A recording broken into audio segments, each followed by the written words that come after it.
好，回来我们再看到的就是印度这边跟高市早苗啊，因为昨天讲到他们以兄妹来相称哦，那现在啊竟然说啊高市去了趟印度，竟然看上了牛粪，好，不是一朵鲜花插在牛粪上哦，那是真的看上牛粪这件事情。好，因为他要斥资4000亿日元来投资牛粪，好，为什么呢？因为他跟莫迪签了一份合作沼气的倡议，两国要在2030年前哦，让印度大地上立起1000座以牛粪为主要原料的沼气工厂。好，那我因为不是这个专家，我不知道这个可行性到底有多少，还是一个徒劳无功的事情。但是日本哦，态度非常的认真。好，所以呢，这经济产业省跟印度的农业部已经签了备忘录。好，铃木汽车呢也把样板工厂跑起来了，说连牛粪收购价都定好了，每公斤1卢比。好，那高市早苗访印哦，互相称兄妹。那现在莫迪也喊话说美丽的妹妹哦，那但是日本的网友却是怒轰，认为这就所谓的送钱外交啦。你看到日本的网友讲啊，人家之所以叫你美丽的妹妹，是因为你把日本的钱送给了人家。然后还有人做了梗图哦，说这个印度的总理莫迪将高市变成了 ATM 所以高市变成的是 ATM 的形态。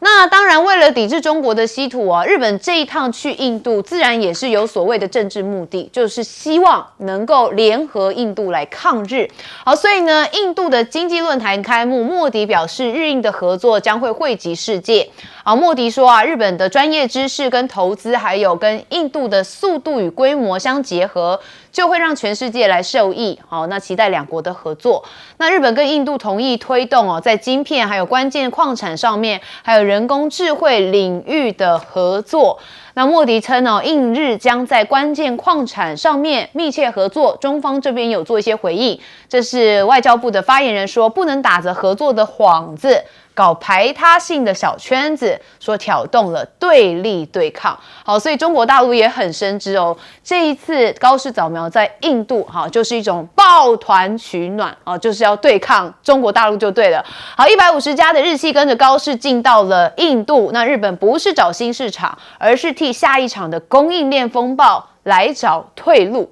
好，那这件事情我们等一下也可以请那个来宾来帮我分析一下。但是像莫迪跟高市互认兄妹学者认为日印抱团取暖。好，这是中国学者他特别分析说，日印现在都处于一个孤立状态。那这一次的访问就是一种抱团取暖，因为东亚国家普遍不喜欢日本，那日本在 G7 也缺乏支持，所以高市访印带来是资金跟技术，希望寻求中国稀土的替代来源，来提升印度的这个矿产冶炼的能力。那中日经济的互补性远高于中印那印度对外的这个外资的政策又多变，那120项的合作文件投资承诺大，实际的成效又存疑，所以供应链重构替代中国是更不可能。那过去10多年在美国大力支持下都没有成功所以有一些人在分析日印之间的合作关系恐怕也没有想象中的简单。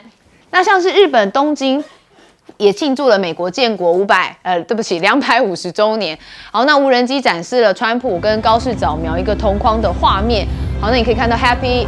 the Birthday America 就是有250年。那像是呢这个东京塔也打开了美国国旗色的灯光还有一些烟花表演还有无人机表演。那表演当中还出现了川普还有高市早苗的身影。好，这个是自由女神嘛。所以呢，这个日本对于这件事情，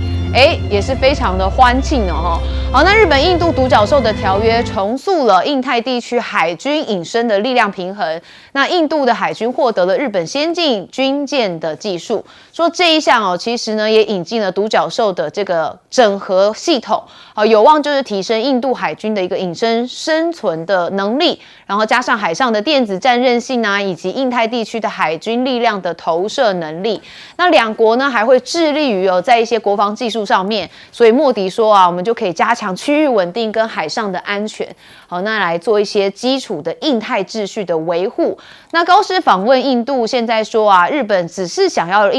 利用印度的地缘政治影响力，那扩大在印度洋、南亚还有全球南方的外交跟安全影响力啊。自由开放的印太哦，这一直呢就是要超越亚太地区，把印度哦更牢固的纳入他们的战略体系，来制衡中国。好，所以呢，还是大家看得出来，高市哦主要的目的就是想要制衡中国啦。好，那是不是超越美国主导印太地区呢？现在对于美国对于印太地区的战略注意力是很片段的哈。那当然，现在说将区域稳定的外包给另外一个远方，而且自身混乱的超级大国，很不明智。那现在也说啊，是必须要亲自的坚守阵地来抵抗北京的友善外交。那还要透过莫迪跟高市的峰会来进行一些韧性。那印太地区的战略未来，终究必须由居住在此的国家来做自主决定。好，所以呢，你可以看到现在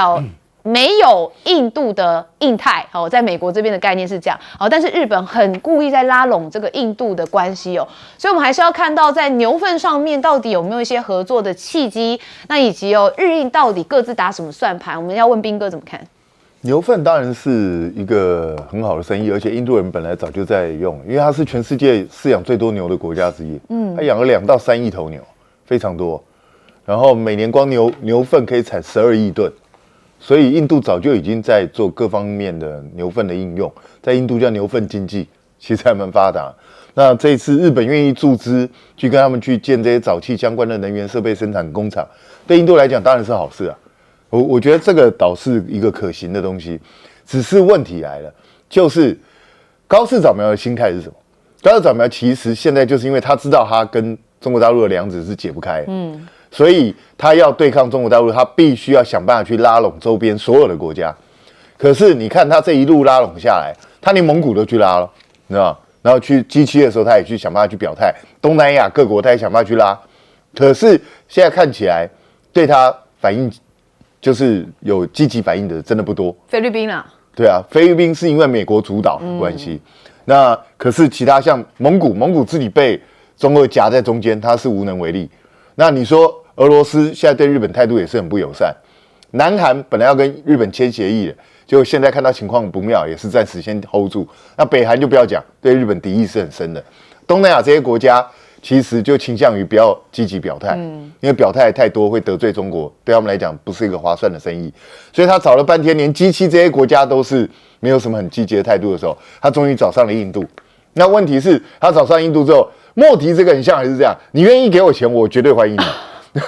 这人家是老实不客气的，不会跟钱过不去啦。对啊，我为什么要跟钱过不去？这是非常务实的啊。如果高市来台湾，愿意给台湾一笔钱，我也很高兴啊，对不对？这人之常情嘛。所以莫迪当然叫你妹妹，我跟你讲，他叫你校花都可以，所以反正你是送钱的，对不对？有什么关系？对不对？无所谓嘛。那但是问题是，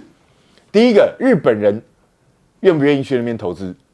投资这么大，日本其实一直都有在印度投资那你要持续扩大下去，你可能就要面临一个问题，什么问题？其实世界各国其实过去都曾经去印度投资过，可是一大堆都铩羽而归。你如果没有赚钱的时候，也许还好；一旦赚钱，印度人就会觉得说，那我的股份要变高，甚至我要获得这个掌控权，到最后就直接把你吃掉。所以后来搞的。你看，本来一大堆都说要去的，后来一个一个打退堂鼓都不去了。所以在这种状况下，日本的企业未来真的有办法在印度扎根吗？这恐怕就是个大问题。然后印度，大家也都知道，因为他一直摇摆不定，有好处就拿。那当他一旦觉得跟你日本合作没好处的时候，你这个印太战略是不是又完结了呢？对啊，所以真的是在国际政治上面真的很难去形容要怎么样是最稳定的盟友，我觉得没有什么特别一定好，崇安教授怎么看？日中关系这么差，然后中国在这个高市讲出这个唯利重阳事态的时候，开始各方面的经济紧缩，日本一定亏钱的啦。那亏钱怎么办？高市就开始要外面找市场、找商机嘛。所以马可是去东京访问的时候，他们就签了一堆，然后说要建立更多的商机合作然后呢，高市这去印度想要拉那个日印把日印的那个贸易再拉深一点。日印的贸易额大概是275亿美元，好，过去2025到2026，275亿美元，但是它这个贸易额度还是远低于日中跟日美，所以你自己日中好双边贸易做不好，你现在去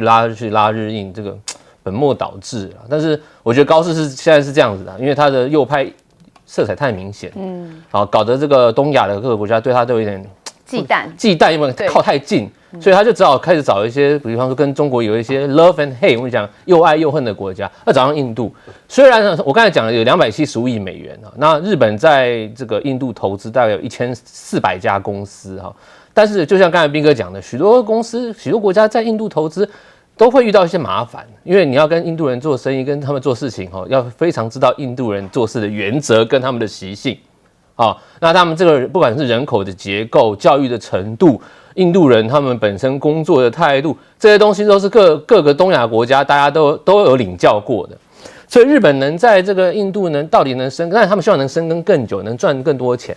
那印度何尝不是？他也希望说你带更多钱过来给我们。所以这一次为什么莫迪看到他来说啊，你是我的姐姐妹妹是妹妹不是姐姐对，莫迪比较老，妹妹比较老，所以妹妹好妹妹哈，妹妹就是希望你带更多的投资进来。问题是那日印之间可能仅止于我们讲的经贸上合作会多一点点，安全上面高市打的是希望印度在这个跨上面你能扮演更多的角色，因为现在老大川普感觉我们讲战略不是战略退缩，他的战略忍耐之外，他有点不想管这个跨战略摊手，对，他战略摆烂嘛哈。那他就希望你们自己，我们这样这种叫离岸平衡，就是川普就希望你们自己这些人自己自求多福，把自己弄强，我们才会救你。所以日本说好我要更强，印度也你要更强吗？印度人说我要战略自主。那高市这次去，如果你真的想要打这个印度的算盘，在这个所谓的印太开放自由的印太，希望印度多负担一点安全责任，我觉得你可能还是要特别注意印度和本身的外交政策，它的原则是什么？就像我刚才讲的，战略自主是印度的原则。简单讲，它是不选边，我不跟你结盟，所以跨的你别想我们成为一个所谓军事联盟。那跨如果不是军事联盟，那就是一半一半，我们讲 half and half， 一半牛奶，一半非牛奶。这个是做不起来的，所以我觉得啦，这一次我看起来啦，高市去那边做生意多，谈安全有谈到就好哦。那首相出访就是做个镁光灯，做个口碑，对，然后两边握手很高兴，他就达到他的目的了。有没有觉得国际政治真的好现实哦？对，其实每个国家都是为了自己的利益为最大的核心啦，所以才会变成这样子嘛。将军怎么看？大家不要瞧不起牛粪了，牛粪很厉害的，你知道？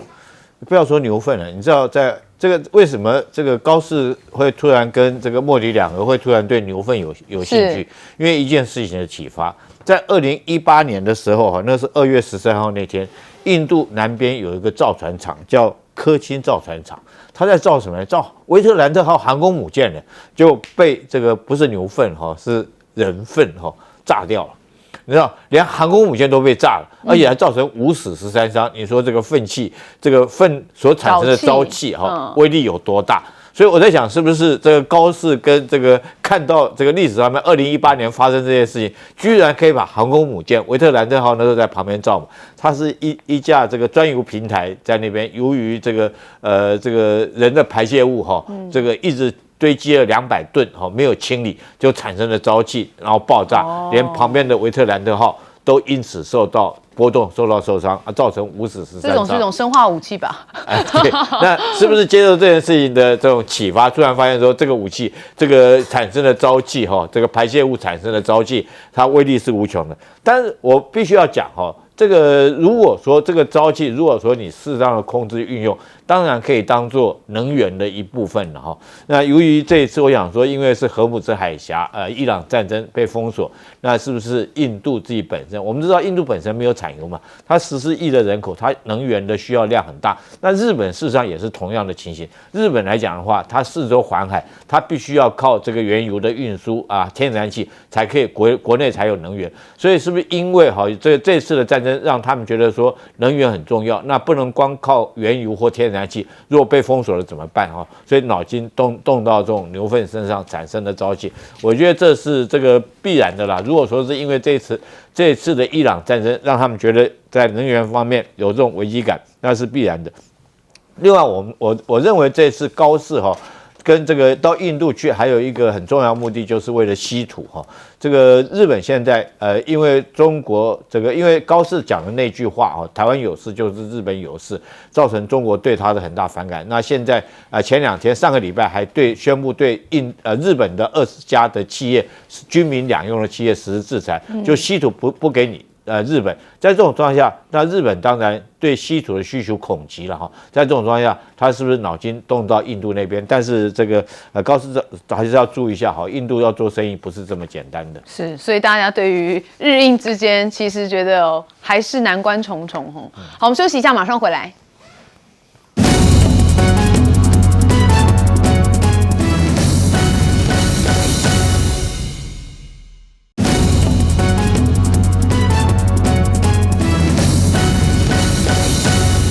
好，今天7月4号，我们还是要再提到啊，美利坚合众国啊，是他们建国250周年。好，其实真的不容易哦。那我们也要看到啊，川普有接受一些访问哦，他又提到了以色列，他说他是对以色列最好的美国总统啦。对了，好到都要去打伊朗了。我们来听听他怎么讲。How a Jewish person can vote for a Democrat is beyond me. Well, let's because I've been the best president in the history of Israel. And they acknowledge, and by the way, in Israel, I think I was at 99% or something. 他说他在以色列有 99% 的支持度哦，哇，这么厉害哦，那不如去选以色列的总理吧哦。好，那我们也看到他说啊，把自己的头像也刻上去，川普将赴总统山来发表演说。好，这是他在第1任期的时候，也希望在华盛顿山来雕刻自己的头像，跟乔治华盛顿、杰弗逊、跟老罗斯福、跟林肯的头像来并列。但是在这第2任期里头啊，川普并没有采取任何的实质行动，反而试图的透过一系列引人注目的项目来巩固自己的政治遗产，像是在首都留下一个持久的印记。那现在法国《世界报》就有提到说啊，更相关的本来应该是象征国家庆典的一个状况，好，但是呢，如今却像是一个美国总统川普的个人自我颂扬的仪式。说在政治日益分化的2极情况啊，国际形象持续下滑的美国，这个重要的时刻竟然被蒙上了一个这么浓重的阴影。那我们就要看到啊，有人觉得贺独立好像变成一个对立，那这些人很担心哦，仿佛川普的个人秀。华盛顿邮报是报道说啊，川普透过行政命令来成立推动很多计划，那为了纪念建国250周年发行的纪念币上面也印有川普的肖像，他的面容也将出现在这个纪念版的护照。那政府官员也正推动发行印有总统肖像的250块钞票等等。反正啊，就是他个人主义要展现的时刻啦齁，所以他每一个东西只要跟美国建国有关的，他都要把他的头像放上去。好，那现在美军是反政治化吗？因为呢，川普遭到美军的前最高将领来开炮了。好，说啊，军队不该介入国内治安，更不能政治化。好，那我觉得这是美国的军人有点积压已久的怨气啦在这一位前最高将领身上这个是宣泄出来了。好，他是谁呢？他是美国参谋首长联席会议的前主席布朗。他是在去年的时候被解职。那他在3号首度对川普政府处理美军事务提出了最直接的批评。他不吐不快，他质疑在美国城市部署军队的做法，那也警告不要让军队蒙上政治色彩。好，主要就是我们这一阵子也很常听到嘛，说美国的谁谁谁又被换了，而且换的都不是小咖，都是大咖的，而且这跟谁有关？赫格塞斯有关。所以你看到这位布朗的这位前主席最高将领，他也不忍了，直接对川普来做出批判。好，那当然美军有一名少校在国会前面呼吁弹劾川普，遭到逮捕。好，空军说他要展开调查。这一位空军少校7月1号是在国会大厦的台阶前发表演说，他说要弹劾川普还有副总统范斯，就遭到警方的拘捕。那美国空军他们就说将对这名军官来展开调查。所以大家有发现吗？现在在美国的军人身上，对于川普政府的反动似乎出现了一些声音。好，这会不会导致后面有一些连串的效应值得观察？那川普被批以权谋私，来加关税之前，单日买卖600宗数字货币获得14亿美元的收入。那去年大赚超过20亿美元。川普撇清说，财务由次子艾瑞克来管理。他说，这些加密货币的商业活动不存在非法或错误情事，联邦层级的利益冲突法当中也没有要求总统跟副总统回避可能影响其财务利益的决策。那加密货币也赚了超过10亿美元。川普说不知道投资的细节，甚至还扯到中国竞争。好，那就讲说我们现在是加密币的第一 ，AI 方面也是第一。那美国的福斯电视台就传播抹黑中国的言论道歉。好，那大家就说这一幕其实在福斯电视台史上是不常见的。好，有没有猫腻不知道，但是可以看到川普就是这样嘛，所以川投顾上线也不是讲假的。你看他在这一任期赚多少钱。好，我们看到了以色列的部分他说他是对以色列最好总统支持率高达99%。我们先问彬哥。都笑出来了。那个，反正他开心就好。对，因为我觉得川普就是这样的人嘛，就是美国史上最爱吹牛、最好大喜功、最自吹自擂，然后而且最不演的，就是把所有东西他直接这样给你做了。他应该是美国史上最接近皇帝心态的总统，我觉得。对，川皇嘛。对，所以我觉得这个川普喜欢这样做就好。我相信美国很多民众对他这样的做法是反感，所以你看他的民调到现在一直起不来，就在30%几，一直没有办法再往上拉升到40%这些。这当然除了美伊战争现在看起来美国态势不妙之外，更重要的就是川普讲了太多这种乱七八糟的东西，然后做了太多就是在吹捧自己的事情。可是美国真的有在他领导之下变好吗？看起来目前所有的数据显示都不是这样。其实数字就说话了啦。是，而且甚至美国内部的对立越来越严重，所以这个布朗才会出来讲你现在把军队都派到内部，到底是什么意思？美国的军队是不可以介入美国内部的政治纷争的，美国军队也不可以去镇压人民的。你对付人民有警察这些相关其他的机构，怎么会动用军队呢？然后现在美国军队因为川普上台之后，真的把美国军队大清洗了一遍，把很多军官这些都已经全部都干掉，然后很多部队的一些价值也被他重新矫正，所以部队里头反对他的也非常非常多。而且大家如果有注意到的话，这2年美军军中的各种奇怪的意外事故特别多，我觉得这跟显示军中弥漫的一股很不满的这种氛围，而且甚至造成了士气整个普遍下降。这个对美国军队绝对是一个警讯，而我觉得这些都出自于川普的很多作为。那当然，川普毫不遮掩的，就是每天在放消息，所以有人都叫他川投顾而且他是有这个曲线的每一次到礼拜5，他一定会放一个消息，然后到礼拜1的时候，整个股市要上来的时候又来带进带出。对就是这样子看起来操作的痕迹非常非常明显虽然他自己讲说都没有，都交给我小孩子处理我自己都没在管可是我真的觉得美国的法令有问题你怎么可以让一个这么容易操纵市场的人，然后他的家族还在经营？他的家族在川普上任到现在，人家估计至少赚了超过25亿美金这非常可怕的一个数字但是美国人好像觉得无所谓。那当然我们不是美国人美国人觉得好就好，反正他赚的也不是我的钱。只是这样子真的实在是很难说这是一个法治的民主国家。那至于福斯，大家看这个标题可能会误会说福斯会去跟中国大陆道歉，为了抹黑中国道歉。言论其实根本不是。他是为什么你知道？因为之前有要在地方设 AI 数据中心，结果当地的环保团体跟民众反对，然后结果福斯就直接抹说你是中共同路人，说你是背后是受了中国支持，结果现在人家要跟他打官司，他怕被告，赶快道歉，所以才赶快道歉而已。怎么跟台湾有点像只要怎样都是抹中共同路人就对了。崇安教授怎么看？其实美国人很多人是对川普非常有怨言的，你不管稍微有知识的啦，我们不要讲那些所谓老白蓝有知识的，你只要讲到他们觉得川普在乱搞，他不但乱搞之外他让美国社会分化极化更严重那当然这个东西最近有一本书我想推荐大家可以看一下，这本书非常重要，叫《被偷走的骄傲》这本《被偷走的骄傲》，他是UC Berkeley 伯克莱大学社会系的教授叫 Hirschchild 赫希尔德，他非常有名，他也是很资深。然后他为什么要写这本书？他认为说美国右派为什么会这么的激进？美国社会为什么分裂的这么严重？他发觉是什么？美国人民的本来是骄傲的，然后呢，到失落、自卑之后呢，我们台语叫更小登手起，然后呢就起来把川普推出来。这为什么？2016年到2020年有许多人来投川普。我们来看哦。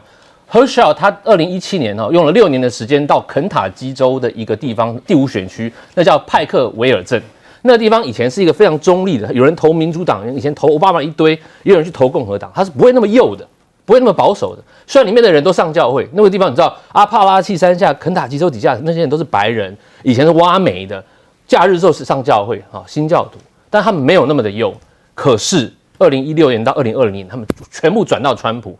发生什么事情？赫希尔德教授他就花了6年时间在那边访问了百工百业，反正很多人，教授、牧师、议员，开卡车的，他每个都问到底发生什么事。他发觉在那边的人有一个叫做集体创伤的问题。简单来讲，就是他们过去抱持着在美国，尤其是美国中产阶级你只要努力就会有成功，美国梦嘛。结果不是发现我们努力，结果那些左派的人把我们钱拿去养穷人，去照顾移民，他们很生气啊。所以他们这些人就起来反对，说我要抗争。再来什么？我讲更小登手起，大家听得懂了吗？就是因为这些人觉得，我们本来是挖煤的，都还有一点生意，还过得还蛮不错的。那些人以前都开好车啊，上教会可以光鲜亮丽，结果这全球化，然后再来呢，美国汽车衰落，整个工作都没了。结果他们那些人呢，又移不走。美国很多民众最麻烦的问题就是，他们不能移到别州去住，他们就一辈子在那边翻不了身。翻不了身什么？从过去的骄傲到失落，到什么更小登手起，转过来就支持川普。我告诉你，这些人现在还是支持川普，因为他们认为中国人抢走他们的生意，你们外国那些白领阶级那些民主党人都把我们生意都抢走了，亚裔的人赚我那么多钱，他们还是支持川普。所以这是我们讲，谁让川普这么有底气，又要在总统山盖自己的雕像，又要出纪念币，又要把甘乃迪中心换自己的名字，谁给他的底气？就是这些人。这些人在美国还不是少，不是我们说没有很少，还蛮多的不要认为说这些人不存在所以我还在讲最后一句话，就是当我们台湾人说非常亲美，你真的懂美国吗？赖清德，你天天在祝美国生日快乐，你敢讲川普任何一个字吗？当然不敢啊。将军怎么看？你知道美国以前有一件事情让我们这个军人非常的尊敬这个美国总统到国会或什么地方去做演讲的时候，那很多人都会起来鼓掌嘛，但有一群人一定不会起来鼓掌，他一定坐在那个地方，连起立都不起立。军人。就是军人而且他们穿个军服在那边，代表什么意义呢？代表说他们是不分党派，尊重国家。美国那时候，这个我们国军这个学美军来讲的话，我们那时候知道美军有3大信念，哪3大信念？第一个国家，第2个责任，第3个荣誉。所以我们经常讲，荣誉是军人的第2生命那你的责任就是以国家。所以说，如果说那时候美军这么好的一个政治在中立只尊重自己的军人的职业，只重视自己的荣誉，只效忠自己的国家。但是我们现在看到美军居然一个空军的军官可以穿着军服走到那边大啦啦的说要弹劾川普，这代表美国军中的一个这种体系已经崩溃了为什么这个军人敢冒所有军人之大不讳，而且是穿着军服去说要弹劾川普？因为他真的是看不下去。我相信这个后面所代表的故事一定是很多很长的。那到底这个美国今天是他进入250年的这种国庆的日子，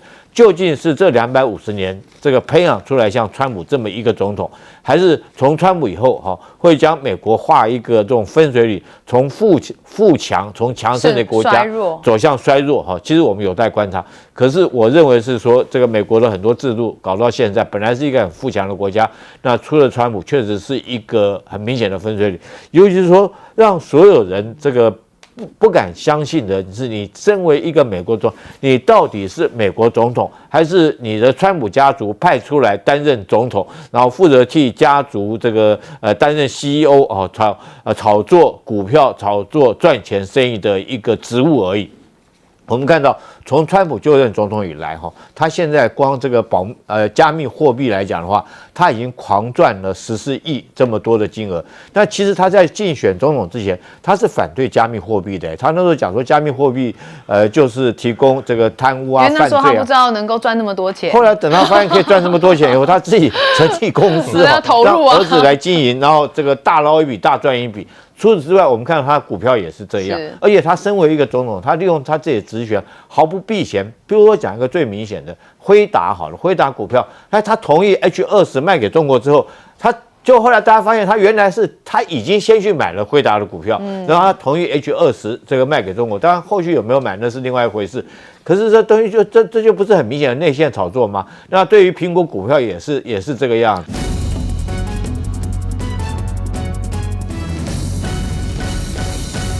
没错，我们看到呢，不仅仅是现在台海的关系很紧张，中日之间也是非常的紧张，而且之前一直传出啊，说日本是没有办法定位辽宁号在哪里，结果现在呢，日本是终于公布了，说他们今年5月到6月的期间呢，自卫队呢在日本的周边海域进行的警戒监视活动，就公布了他们真的有看到辽宁舰。这个目标呢，不仅仅是中国的军舰而已哦，包括了俄罗斯军舰。好，那不仅仅是军舰呢，我们来看到了，其实啊，就连中国大陆的海洋调查船呢，也出现在了冲绳的九米岛西方，在日本的 EEZ 海域进行科考。这个是日本共同社的报道，说在7月3号上午的时候呢，在冲绳的专属经济区海域发现了中国海洋调查船以类似线缆的物体来投入海中。那海保认为这个呢是在进行未获日方同意的海洋科考，巡逻船也透过了无线电要求他们来停止作业，但是双方的关系紧张，又加上7.7事变，时间快要到了，所以呢，日本的驻中使馆就呼吁了，留在这个中国的日侨，提醒他们要特别注意反日的情绪高涨，而且现在啊，中日两边的航线呢，可以说是全线停飞。好，今年6月呢，有25条的中日航线取消了航班，全月累计取消了1488次，这个取消率是高达37.5%。其中啊，上海大阪航线单月就取消了325个班次。好，所以现在中日关系紧张，然后要对立，那高市早苗是不是就去拉印度来结盟了呢？但是啊，高市的外交表现又被网友吐槽了哈，因为呢，有网友发现了这个印度总理莫迪说了一句印地语，然后说是我的妹妹首相。但是呢，高市却说这个我的妹妹是我美丽的妹妹，自己把美丽给加上去了，然后就被质疑说，这是不是高市你自己在妄想了呢？好，而且呢，为什么他要说我的妹妹首相？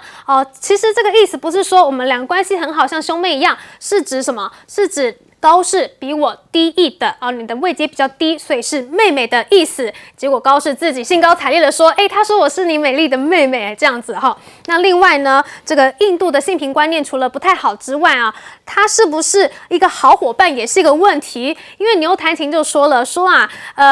高市访印度期间也再次强调说要建构自由开放的印太地区，但是其实美国现在都已经不要印太啦，也把这个印太司令部改回太平洋司令部了。结果你现在日本竟然紧抱着印度不放，所以啊，这场外交好戏不简单哦。都美国不愿意再为印度的战略伪装买单了，结果印度现在是惊喜的发现了一个新的冤大头——日本。好，所以这个抗中同盟啊，真的是越来越奇妙了。而且很尴尬的是什么？是这个抗中同盟的头美国川普，他自己也是四处在惹人怨尤其是伊朗的关系，所以导致于印度啊，还有日本跟伊朗的关系也是非常的微妙。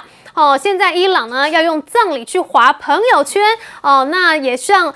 伊朗也向莫迪发出了邀请说请他来这个葬礼的礼仪请柬，结果到了新德里手里呢，却成了一个很难的一个战略算术题。因为去了之后，美国、以色列不高兴了，但是不去的话呢，又可能会让伊朗给记上一笔。要知道啊，伊朗可是印度重要的来源能源来源之一。而且更关键的是，印度有不少的能源运输都是依赖荷姆兹海峡，而且让印度更无法忽视的呢是这个恰巴哈尔港。这个港口啊，是印度绕开巴基斯坦进入阿富汗还有中亚的一个重要通道，所以去不去呢都非常的两难。好，另外来看到日本跟伊朗的关系了哈，目前呢其实是有3家日企在评估的，要恢复采购伊朗原油。好，如果成型的话呢，这个就是日本自2019年以来首度进口伊朗原油。那据目前传开呢，已经在进行初步的接触了。好，所以你说要跟美国是怎么样的同盟关系，其实背后好像也还是在各怀鬼胎，各自算计自己的国家利益吗？我们来请教薛化明将军。首先，我讲这个海底调查船，大家看这个东西新闻不太起眼，大家重视都看航母了，这个军舰了。我告诉你，日本手上的牌跟美国手上的牌比较强项的就是他们的潜舰。那中国大陆他的舰队要想出太平洋，要到深水去，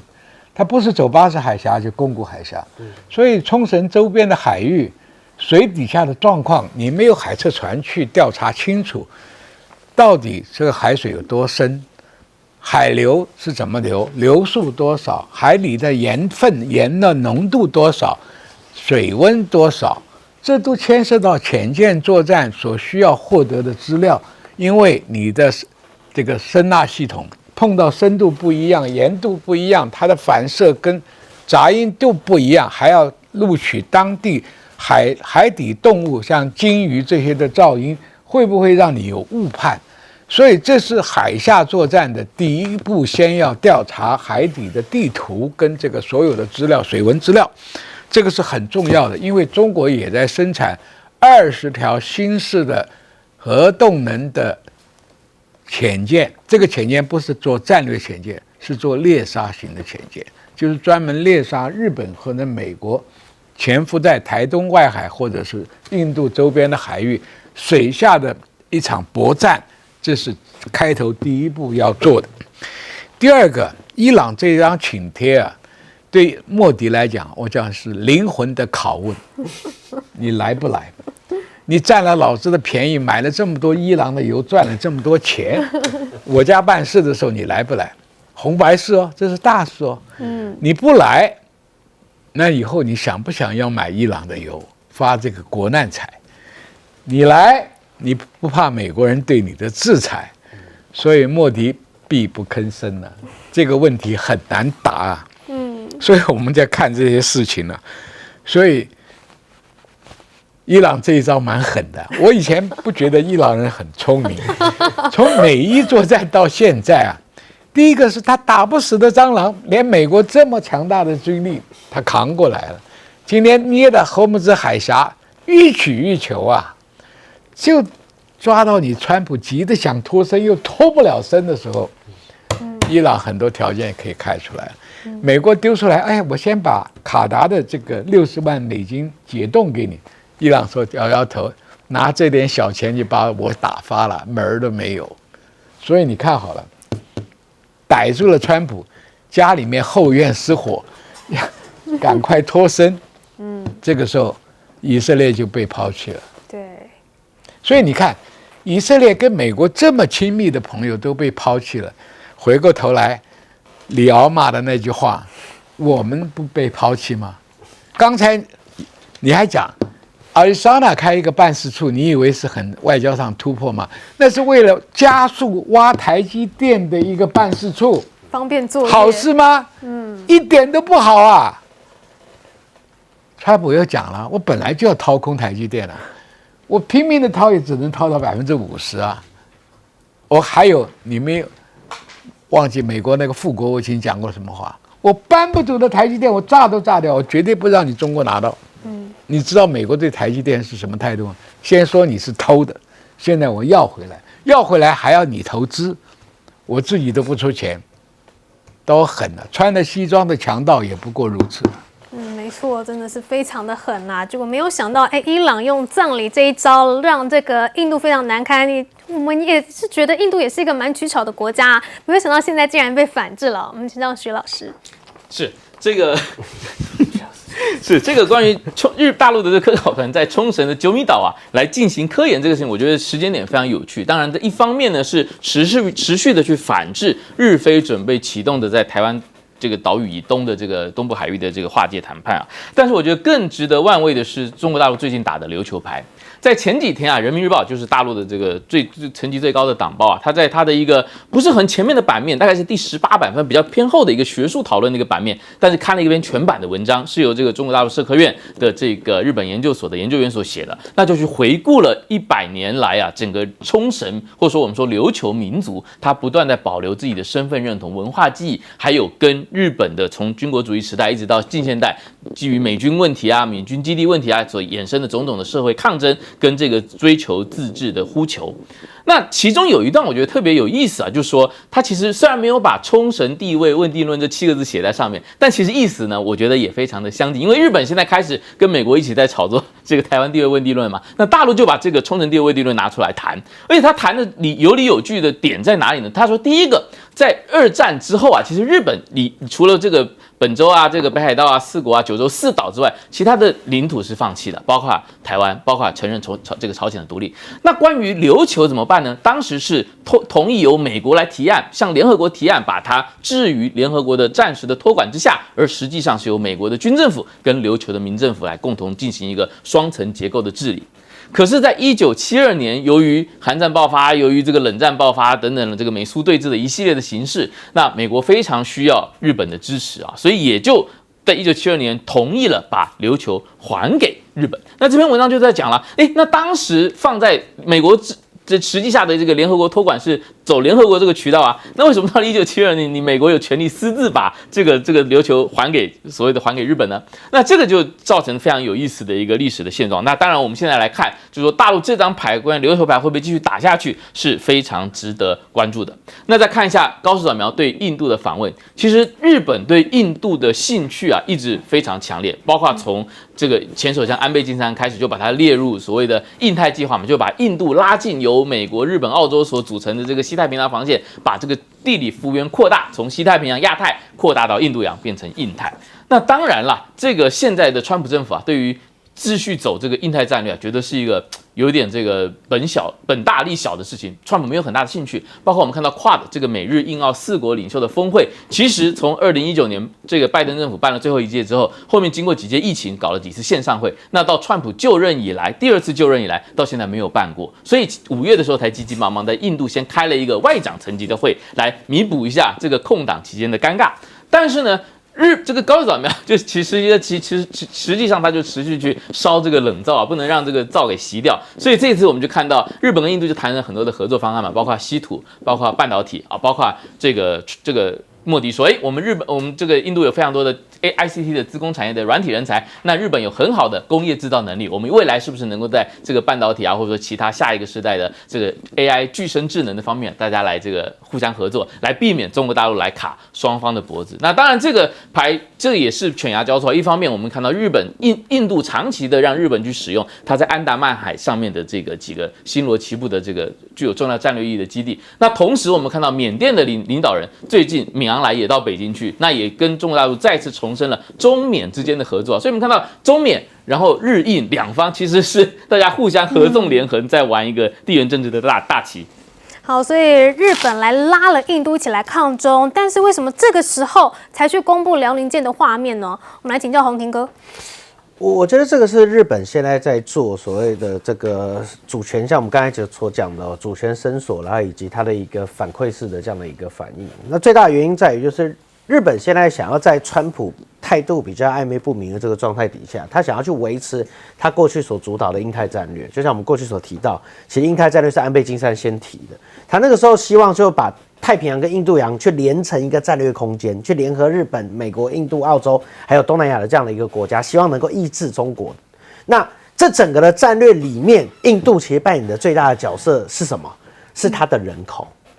就唯有它的人口，因为其实你看，包括国父在三民主义里面都提到，人口对一个国家的这样的一个竞争力是很重要的。但是我觉得他们在思考印度的人口的时候，但并没有思考印度的法治。就像我过去所提到，印度的法规非常非常的复杂。其实我们有非常多台湾的企业在印度投资。有些还可以，但有一些也是蛮痛苦的。其实过去有很多电子业啦、科技工厂啦，然后包括甚至石化业跟这个纸业，其实都在印度做很大规模的这样的一个投资。所以为什么日本要这样做？最大原因其实是能源，它是为了能源。所以你可以看到，我觉得这一次高市早苗去找印度最小可以做的事情，反而是他们现在正在宣布的部分。我认为美国松绑的这个。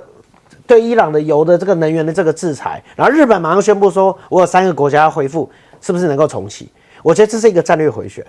日本不太敢得罪美国，他宣布说我们在思考重启，但最后我认为他会做什么事？他会去透过印度来买伊朗的油，所以这是他最低规模限制可以去做的这个部分。那透过这样的一个部分以后，接下来包括无人机的一些技术输出啦，是不是看能不能够使用印度的这个制造力？坦白讲，这个我觉得还是有2个国家的个性的问题，因为日本做事是很一板一眼的，那印度的法规是极其复杂的，对一板一眼的人来讲，要在印度能够 fit 这个市场，我觉得并不是那么的容易。所以，那接下来你看，为什么日本要去公布辽宁舰的这些部分？主要的原因就是因为，第一，他现在想要跟国际，不管是欧洲还有美国的这些智库讲说，你们真的不要小看中国。他们扩张的野心，你看他的科考船来到我这里了，你看他们通过了，而且他一定要强调什么？他的辽宁舰是跟着俄罗斯一起通过的。他现在就像我过去所讲，我上礼拜一直在讲，日本现在一直在做一件事情，就是我要在川普暧昧不明的时候，我还是要把我们过去的这个民主价值大联盟抠起来，然后去等待川普的下一任，我们继续的去维持这样的一个同盟关系。所以他会一再的强调。这个俄罗斯跟中国一起做战备演习通过我这里，甚至他会讲说北韩也在威胁我们，然后这样子一起去拉，那这就是他现在所要造成的叙事。所以那他的整个战略目的，我觉得是非常非常清楚的，他就是要在后川普时期维持住一个这整个过去印太战略的这样的一个同盟。他非常怕大家会忘记说中国的威胁有多可怕。好，接下来我们来看点轻松的，那就是世足赛。韦德角真的是被全世界给记住了。来看这个微博热搜啊，前11名通通都是世足啊，都是韦德角对上阿根廷的新闻。而且更夸张的是什么？是这场比赛在中国的收视率爆炸了。这个即时收视呢，市占超过50%哦，就等于说呢，每2间开着电视的观众就有1个在蹲这一场球，真的是非常的夸张，高的非常离谱。那果然，韦德角也没有让大家失望，真的是上演了一个惊奇的球赛。他是最强的黑马，2度逼平阿根廷。虽然最后呢还是以1分惜败了，但是呢他却赢得了全世界的喝彩。好，他在32彩虹赛今日上演了对决的卫冕冠军阿根廷。那韦德角呢2度扳平比分，最终是以2-3惨败，差10分钟而已啊，差10分钟就可以把阿根廷踢进 PK 大赛。那 BBC 也说啦，先别提梅西、C 罗、哈兰德还有凯恩了哦。首次参加世界杯的韦德角，虽然是本届参赛国中人口最少的国家，却成为了赛事焦点。因为啊，我们来看到了这个挡门员，他是速度挡下了梅根的球，队友就狂赞啦，说这个能够挡下梅西的人是不多的耶。这就是韦德角的当家门将沃奇尼亚，他多次上演神扑救，挡下了梅西的射门，让这个卫冕军陷入了苦战。那么队友也盛赞啊，在3-4码的距离挡下梅西射门的人并不多了甚至啊，比赛之后呢，很多的阿根廷的小球迷啊，都在等候的退场区找这个韦德角的退将维奇尼亚，要跟他握手签名啊，所以他圈粉全世界，就连他的对手也被他圈粉了。而且很巧的是什么呢？是赛前有一名记者随机采访，结果这么巧的就采访到了沃奇尼亚的老爸。我们来听一下这段访问。Hoje, graças a Deus, confiando que Cabo Verde vai fazer bom resultado. Qual o resultado que você espera? É assim, para nós qualquer resultado é satisfatório, mas Eu acredito que Cabo Verde vai fazer empate e nos penaltis ganha. E nos pênaltis o Vozinha vai pegar algum pênalti, é isso? Eu acredito sim e ele também está confiante que isso vai acontecer. Eu sou o pai dele. Você é o pai? Sim. Do Vozinha? Justamente. Você tá brincando, tá falando sério? Eu não brinco no serviço, quando eu falo sério. Meu Deus, e o orgulho que você tá sentindo dele? É claro, Cabo Verde, todo Cabo Verde está orgulhoso dele e eu mais do que qualquer outra pessoa. 我可以看到沃齐尼亚的父亲其实也是蛮年轻的，那记者也是非常的惊讶，嘿，我这么一随机访问，竟然真的访问到了这个冠军，不是冠军啦，应该是说是这个黑马的大将的一个爸爸，真的是非常的巧。那另外呢，来看到了，其实这次维德角能够这么的突出呢，维德角的足协副主席也表示说啊，非常感谢中国，因为呢，我们的体育场就是中国政府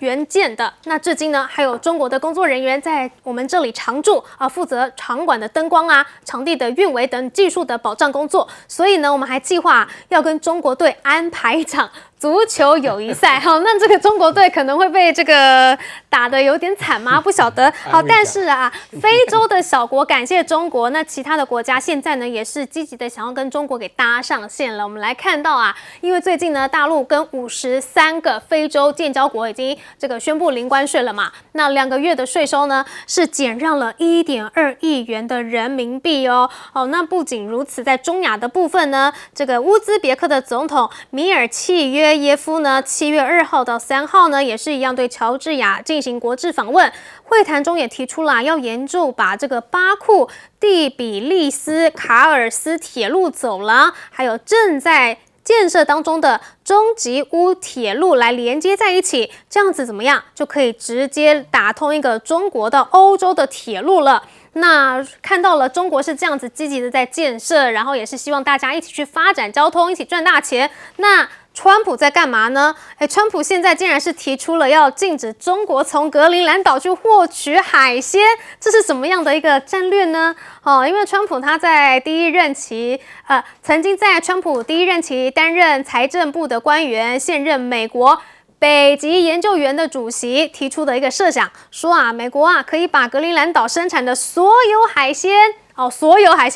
都拿走，省去中间商，阻止中国进口，这样子就可以在美国红龙虾餐厅吃到无限量供应的虾了。好，所以这是什么样的理由要去占领格陵兰？其实是为了海鲜吗？好，所以这样川普的一个离谱的战略，就连加拿大也看破了。好，所以现在呢，加拿大要你推什么？国防银行，就是要减少对美国的战略依赖。好，加拿大计划在下周于土耳其举行的北约峰会上呢，与10个国家共同宣布成立全球防务银行。那总理卡尼呢，也正在积极的推动，应该对由美国主导的传统国际秩序来出现分裂的趋势。好，真的是现在的国际趋势或者是国际战略，可以说是非常的魔幻啦。哦，不仅仅是川普这个人的思想很魔幻，维德角赢球也是非常的魔幻啊。我们先来请教薛汉明将军。我也很喜欢踢足球哦，真的。我跟你讲，球门之难做是什么？除了身手要灵敏以外，心智要很坚强。面对人家来踢罚球的，或者要进射门的，那些脚法都是很刁钻的，都是在你不能想象的一个角度跟这个位置踢进来。梅西啊，是多少队友供球给他，他来射门。所以你要挡住他的球，基本上很难。所以这个人除了身手矫健，心智啊，这就在对赌嘛，跟打棒球一样。你这球来是直球还是变化球？是左边的还是右边的？所以门将啊，我们看 PK 赛啊，这个罚球进球的比例很高，因为球门那么宽，到底在左边右边，你很难临时转换你扑球的一个角度。所以维德角这么小一个小国寡民呢，能够培养出这么好的球队，中国大陆真的会气死啊！这个世界棒球赛足球赛，所有的裁判啦、摄影机啦、广告啦、义乌的小东西啦，全部包了，就缺一个中国队。这个维德角哪壶不开提哪壶，你要到中国去踢一场球表示感谢吗？还是安慰啊？所以我觉得这一下应该要刺激中国大陆的球队要奋发向上。你什么都把人家包了嘛。我举几个例子啊，为了要球赛好看，足球比以前的老式足球要轻，射门的机会有多。我们年轻时候看足球赛很无聊，0-0，2个钟头在那里踢来踢去，对吧？他现在把球变薄了，变轻了，里面装了晶片，哪有以前的裁判能够一次开出8张黄牌啊？因为现在的摄影技术太好了，谁犯规马上抓到黄牌就出来了。所以现在球赛越来越精彩。阿根廷是我很喜欢的一个队。对，好啊，真是。好，我们休息一下，广告之后马上回来。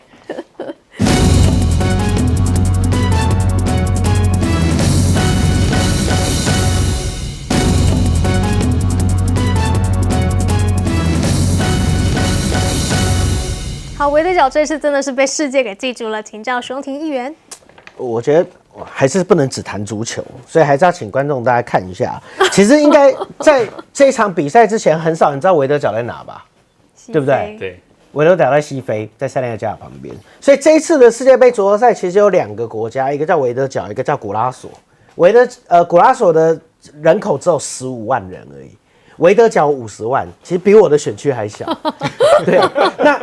你看维德角，然后你再看古拉索，古拉索就在委内瑞拉门口而已。所以你看这以前都是大航海时代这些国家的殖民地，所以它其实是个战略要冲。所以其实你可以从维德角跟古拉索，然后再看中国大陆在那边的投资，你会发现一件事，其实他们很懂得掌握一些战略要地。包括刚才帅将军所提到的这个潜舰啦，或者是做任何的这个海面之下的一些这个安排，所以他们是有他们的战略要地在的意义的。那回过来还讲足球，对我觉得其实坦白讲，今天我看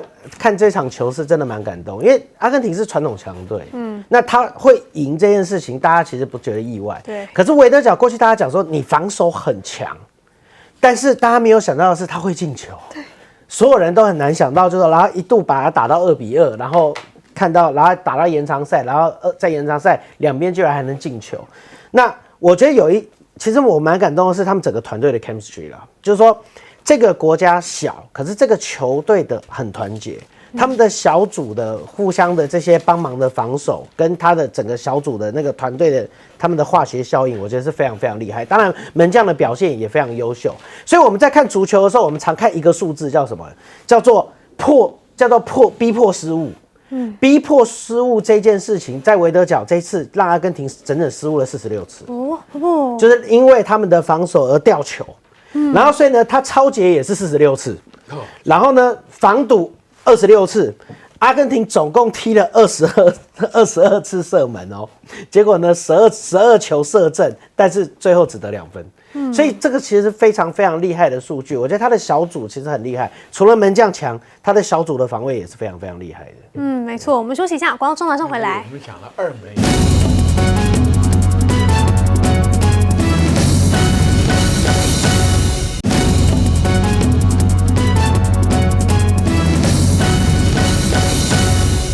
好，维德角真的是赢得了世界的称赞。我们来请教徐和谦老师。是今天有看新闻啊，维德角的这个总统，他就跟中国大陆驻维德角大使他们就一起看球，然后看球就讨论说，为了表示对中国大陆的感谢，因为维德角的国家体育场，也就是维德角队的主场，其实就是中国援建的，2013年就交付的一个工程，那就是说就是大陆打一场友谊赛。然后今天一整天我就在看大陆网友对此的汹涌澎湃的评论，有人就说这必然是一场酣畅淋漓的情商考验大赛。然后有人说，为了体现友谊赛的真谛，咱们交换门将吧。还有人说啊，如果维德角能把国足踢平，甚至输给国足，搞不好可以多得一个体育场。所以我想这大陆网友非常可爱啊，就是说，虽然这个近几年大家都说网友越来越民族主义，但是当涉及到足球议题的时候，我们永远可以看到大陆网友展现出非常 generous、非常大方的一个勇于自嘲跟这个的态度啊。对，非常非常这个有意思。但我们看，就像刚刚洪庭议员所说的，维德角他所处的在这个大西洋沿岸的这个地理要冲啊，它由10个岛屿所组成，所以其实它也是中国大陆“一带一路”投资跟援建的一个重要的落脚点。